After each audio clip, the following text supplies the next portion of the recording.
Queridas hermanas, queridos hermanos, amigas y amigos, estamos celebrando el quinto domingo del tiempo ordinario de la liturgia dominical de la iglesia.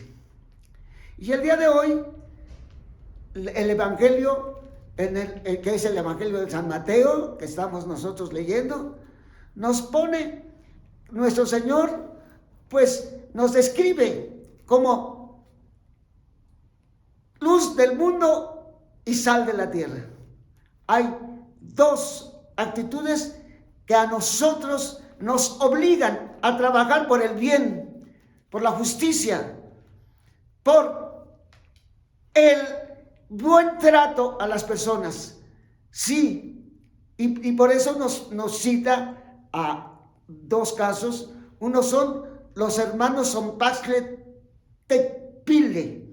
Este caso, ellos se quedan en un carro parados a media carretera y llegan unas personas que las capturan, ¿sí? Esas personas son autoridad civil, autoridad judicial, y les llevan a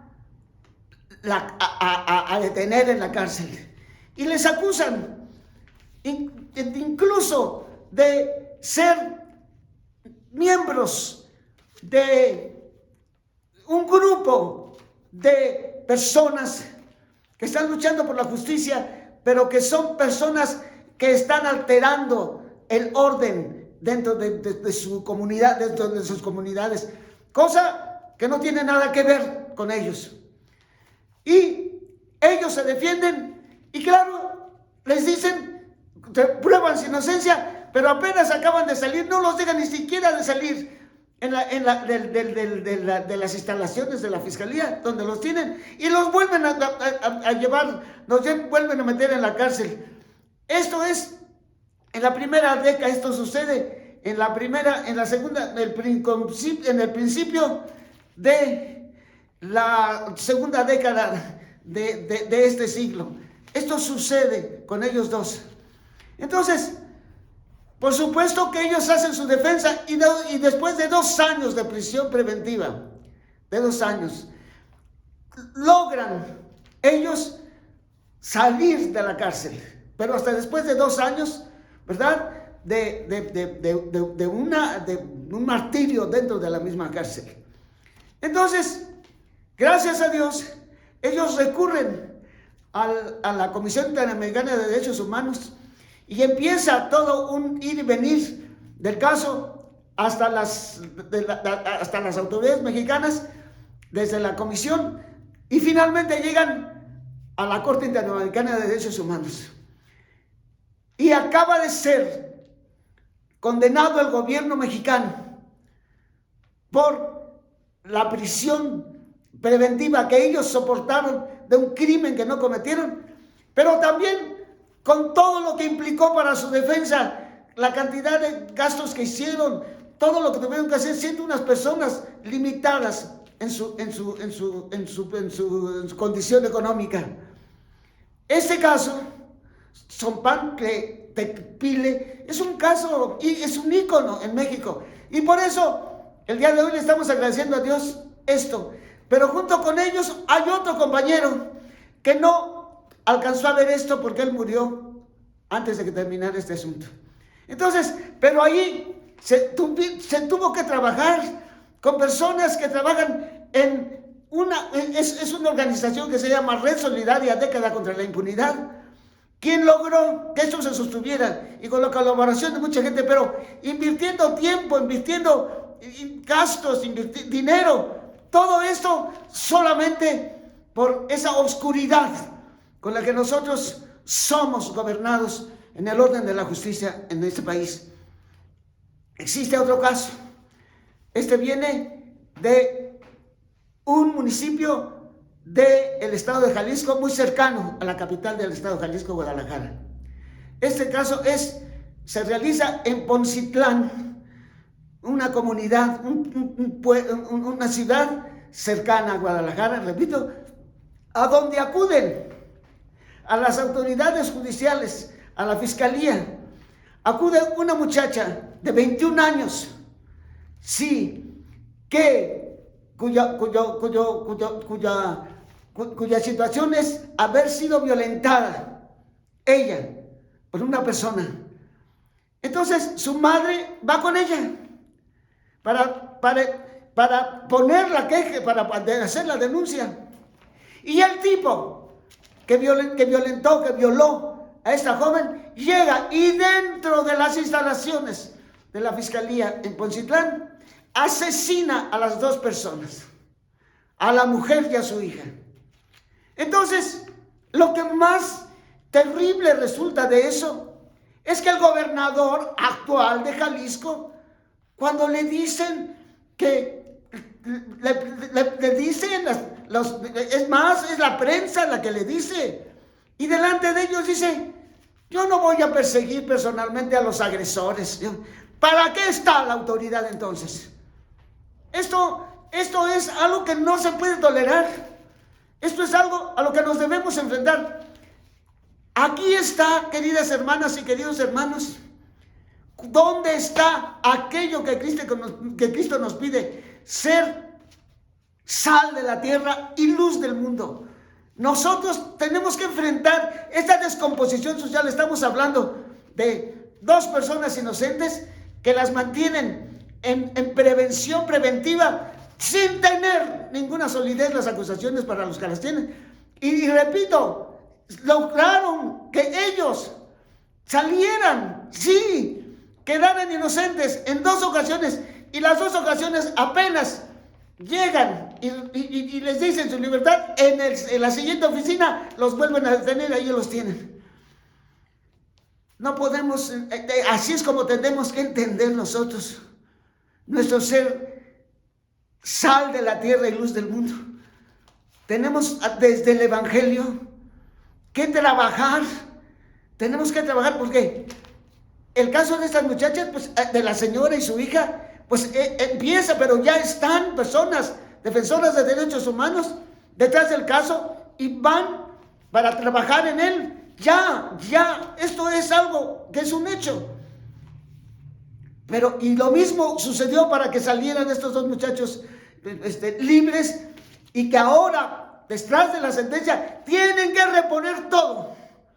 Tienen que reponer todo el daño que hicieron. Esto es lo que sigue. Y debemos estar atentos a esto. Esto es nuestro Señor. Por eso les decía que yo quisiera que en la necesidad que tenemos que ver, la necesidad del humillado y la necesidad que tiene el ser humano de que se le haga justicia.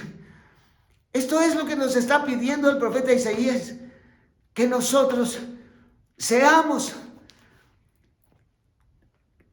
personas activas en la defensa de derechos humanos, personas activas en no permitir que la justicia sea el método, el único camino que tienen para gobernar los violentos a base de injusticias.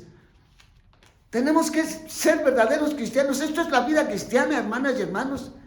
Por eso nos dijo el Señor que somos sal de la tierra y somos luz del mundo. Nosotros tenemos que promover las obras en donde se reponga el orden justo, en donde se reponga la dignidad de las personas. Para eso tenemos estructuras que pagamos, cuyos salarios vienen de los impuestos del pueblo. Estas personas no están allí actuando gratis. En el caso de esta mujer, sí, en su cara, este fulano, ¿y cómo sale? ¿Cómo sale libre? Que no hay ninguna autoridad allí resguardando esos edificios de justicia, que no había nadie. ¿Cómo es posible? Esto no es posible, y existen muchos casos de esos. Todas estas personas humilladas y asesinadas, tenemos nosotros que responderle a Dios por ellas. Y esto dentro de un orden social tenemos que asumir. Esto es algo que les quiero decir. Nosotros tenemos que asumir, sí, la justicia para los hombres, las personas que padecen hambre, que están desnudos, que no tienen un hogar, como dice el Señor, que no podemos nosotros decir, pues eso no me toca a mí. No, la iglesia tiene que actuar en una evangelización seria. La iglesia tiene que formar. No podemos los padrecitos estar diciendo misa tras misa y de ninguna manera hablar de estas cosas y crear una conciencia dentro de la sociedad.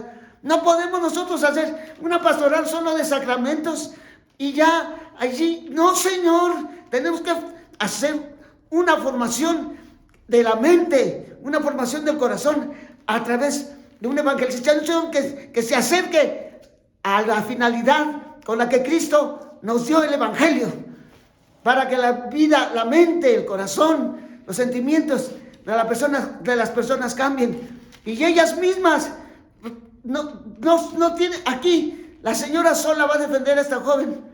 Pues claro que llega y mata a los dos. ¿Qué pasaría si hubiera sido realmente desde una estructura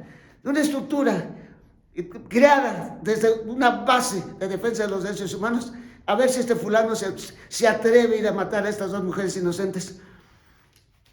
Tenemos que entenderlo, hermanas y hermanos. Tenemos que asumir la situación del mundo. Por eso no me cansaré de decirles que nosotros tenemos que influir para que tengamos unas estructuras políticas que es desde donde nacen la defensa de la justicia y la promoción de los derechos de todas las personas. Este es el objetivo de la justicia. Este es el objetivo, de la acción política. Esto tenemos que entenderlo. Aquí están dos casos, para que vean que no hablo desde la teoría. Esta sentencia contra la falta de responsabilidad del gobierno mexicano acaba de hacerse en escasos 10 días. Ni siquiera 10 días. Se acaba de dar esta sentencia después que les digo que desde principios de la segunda década, creo que estoy hablando de la segunda década. Yo creo que estamos desde la primera década de los 60, del año 2000. Entonces, queridas hermanas y queridos hermanos, o somos cristianos realmente responsables, o vamos nosotros mismos a tener el reclamo de Dios nuestro Señor cuando personalmente cada uno de nosotros llegue al cielo. No se crean que esto pasa desapercibido por nuestro Señor. Hermanas y hermanos, pues aprendamos a vivir el evangelio, aprendamos a aplicarlo y construyamos una sociedad con justicia, con respeto a la dignidad humana y con promoción de la vida digna para todas y todos. Esto es nuestra tarea. La iglesia tiene que echarse, como cristianos nos tenemos que echar sobre las espaldas la recuperación del orden justo dentro de la sociedad. Les quiero mucho, hermanos, y creo que podemos hacerlo. Un abrazo para todos y para todos.